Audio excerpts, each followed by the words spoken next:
15 habitudes qui nous maintiennent pauvres. Et là, on va voir la première habitude. Reste jusqu'à la fin de la vidéo pour savoir cette première habitude qui nous maintient pauvres. Quand on était petit et au fur et à mesure de notre vie, quand on était en train de grandir, on nous a toujours dit fais de longues études, tu auras un emploi bien payé. Et ben c'est ça la clé du succès, c'est ça la réussite. C'est vrai ou pas? On a aussi normalisé le fait de contracter des prêts étudiants, notamment aux États-Unis. Ici, je sais plus si ça se fait, mais vous me direz en commentaire. Avoir plusieurs centaines de milliers de dettes dans le dos, avant même de commencer à travailler, ou même après pour s'acheter une maison, une voiture, etc. La vérité, c'est qu'on ne deviendra jamais riche en travaillant pour quelqu'un. Et il faut absolument arrêter de prendre les mauvais conseils financiers de votre pote, de votre copine, de vos amis, de votre famille, des personnes en fait qui ne sont même pas successful, qui n'ont pas réussi. Pourquoi vous prenez des conseils de ces gens-là?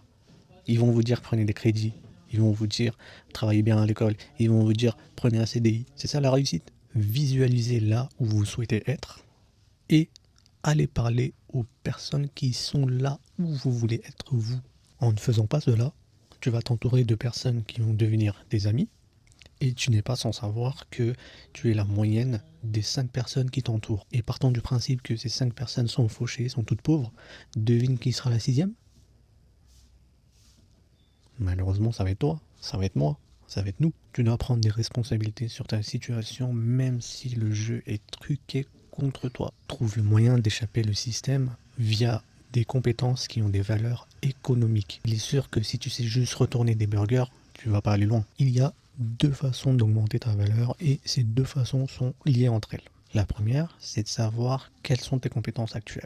La deuxième chose, c'est combien les gens sont-ils prêts à mettre sur la table pour mettre tes compétences au travail. À l'ère de l'information numérique, être ignorant est un choix. Maintenant, filtre les conneries, les bullshit, trouve-toi un enseignant qui va t'enseigner une compétence et apprends une nouvelle compétence. Donc on a vu la première habitude qui nous maintient pauvres.